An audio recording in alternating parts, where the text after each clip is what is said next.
mediasi.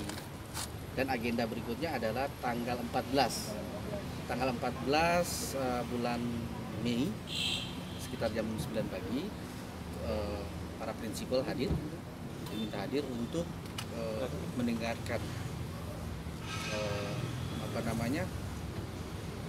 dalam upaya mediasi, masih dalam upaya mediasi. Artinya kami membenarkan bahwa ada gugatan dari saudara tergugat, inisialnya O, bukan Bernadis maksudnya. Jadi hari ini kita masih dalam tahap penunjukan mediator. Mungkin terkait dengan materi isi gugatan belum bisa kami sampaikan karena memang sidang ini tertutup, dan terus terang kami juga baru menerima gugatannya hari ini. Nah, jadi mungkin next di tanggal 14 teman-teman bisa hadir, bisa mewawancara para pihak, terus mendengarkan langsung dari prinsipal terkait mengenai apa sih sebenarnya yang menjadi dasar. Terima juga gugatan, cuman lampiran juga nggak diterima. Terus cuman ada itu ya Bang, maksudnya iya, ya. Tapi yang tanda tangan juga bukan saya, jadi kita kesini cuman pengen tahu aja sebenarnya. Ya, setelah kita mendatangi PN. Iya, justru kita yang datangin. Kita mendengar berita di media, gonjang-ganjing di media, terus kami mendatangi Humas PN Jakarta Selatan. Setelah itu kami mendapatkan informasi. Memang 3 hari yang lalu sempat ada foto undangan rilis. Cuman emang bukan kita yang tanda tangan, bukan saya yang tanda tangan juga. Dan biasanya ada lampiran. Iya. Biasanya ada lampiran gugatan karena dimuat dalam berita acaranya, tapi isi gugatannya itu tidak ada. Jadi kami baru minta tadi. Kalau kayak dia menggugat saya, ini kan 2 tahun pernikahan ya. Jadi sebenarnya buat saya tuh nggak penting digugat atau tergugat. Kalau mau saya menggugat itu udah dari 100 tahun pernikahan saya. Cuman kan ya namanya perempuan kan pasti punya adaptasi ya Bang, pengen supaya hubungannya juga kan masa baru nikah cerai. Pengennya sih saya sih baik-baik, nggak mau ribut apapun. Jadi kalaupun misalnya kita harus bisa pun nggak ada pertengkaran, kaget lah pasti. Kan saya kan yang support dia juga ya dari awal sampai sekarang.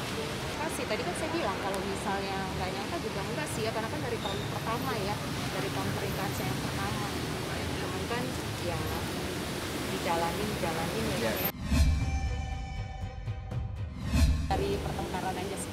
Perselisihan kayaknya enggak ya. Ini kayaknya juga baru. Iya. Usianya lama ya. Nah, dia juga baru ya. 3 tahun. Intinya kita punya etiket baik dengan hadir di sini.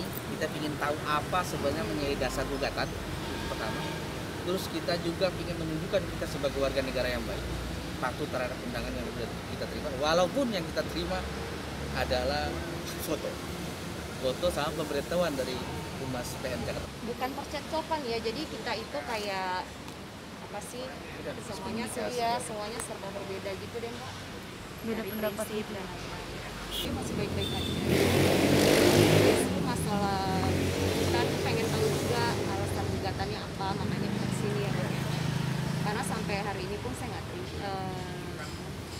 Untuk saat ini, ketika telah terhembus berpemberitaan di media, ya untuk enaknya ya, mungkin sementara pindah dulu. Ya, pindah sama keluarganya balik. Ini baru ya Mbak, sekitar 3 harian ya, baru 3 hari. Normal ya sih, jadi sebenarnya apapun itu ya, maksudnya ya kita kan ketemu baik-baik, terus bisa pun harus baik-baik, jadi nggak mau buka aib apapun ya Bang ya. Intinya ya baik-baik aja. Kalau netizen mah atau apa, ya maha benar kan Mbak. Gak apa-apa, mau komentar apapun. Nah dia baik kok. Secara pribadi dia baik, makanya kami ingin tahu sih sebenarnya ada apa sih. Mungkin aja Mbak yang baik-baik. Makanya agenda berikutnya ada mediasi. Di mediasinya sudah penunjukan mediator. Mudah-mudahan dalam agenda mediasi ini ditemukan titik temu. Kita berdoa aja yang terbaik. Kalau memang masih ada solusi, kami berharap, kami dari tim kuasa hukum masih berharap terjadinya istilahnya komunikasi yang baik lah. Komunikasi yang baik itu, dan komunikasi yang baik. Kalau hubungan masih bisa diperbaiki, kita perbaiki. Ya, kalau sudah tidak bisa lagi, ya maaf. Sebenarnya pengennya semua baik-baik ya, terlepas nanti jodoh kita udah selesai, pengennya semuanya baik-baik, komunikasi baik-baik, nggak mau ribut-ribut juga sih. Saya Roy Kiyoshi, hari ini kita akan berbagi kepada orang-orang yang membutuhkan di jalanan, dan kebetulan saya udah beli banyak kebutuhan sehari-hari seperti ada beras, ada minyak juga. Saya akan berbagi mungkin di daerah-daerah sini karena banyaknya penutupan jalan di daerah kompleks rumahku, jadi kemungkinan kita tidak bisa pergi jauh. Tampaknya hanya sekitar lingkungan rumah sini yang nggak ditutup jalannya. Jalannya tutup pagar semua, jadi kita harus lihat titik-titik mana yang ada orang yang kekurangan. Karena ini kan sebenarnya dalam wabah seperti ini orang-orang banyak membutuhkan orang-orang banyak membutuhkan semacam donasi. Mereka susah cari makan, juga orang-orang sepi orderan bagi ojol. Dan di saat-saat kayak gini kita semuanya sebagai volunteer atau sebagai yang berkecukupan, kita harus berbagi kepada mereka supaya mereka itu bisa menghidupi keluarga mereka gitu. Ini ada basket lagi. Burungnya.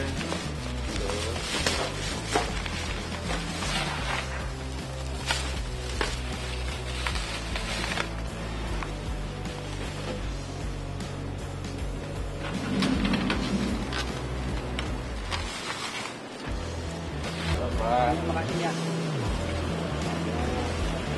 Terima kasih banget.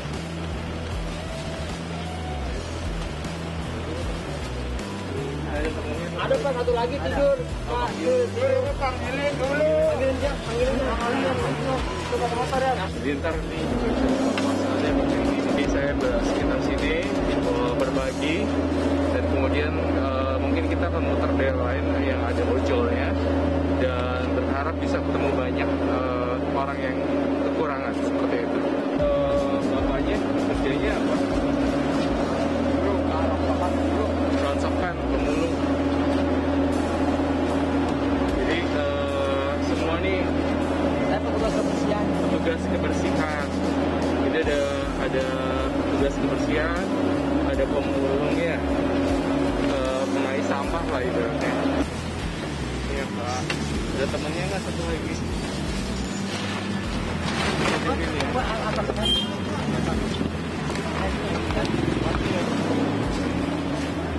Berbuka juga. Ya, makasih. Makasih ya. Ya. Ada lagi bentar.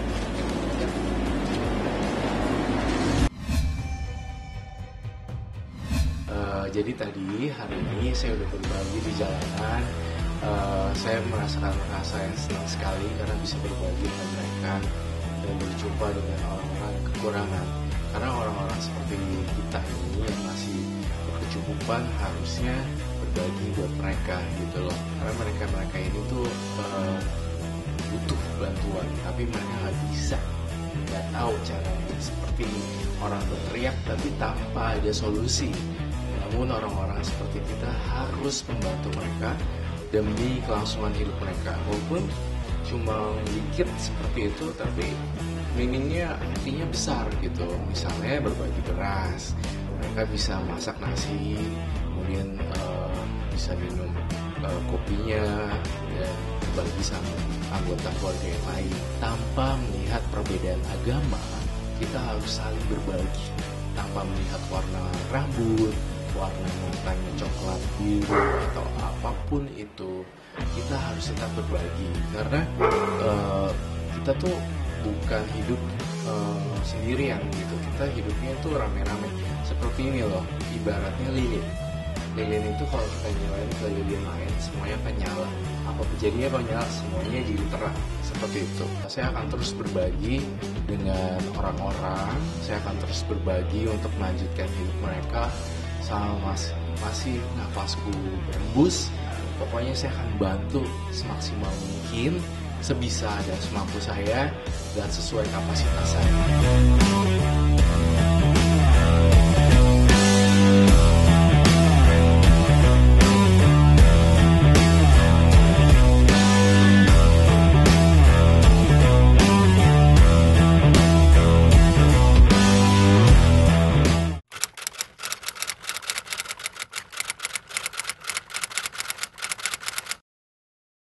Jadi jangan lupa untuk subscribe Cumi Cumi. Ditekan ya tombol lonceng merahnya.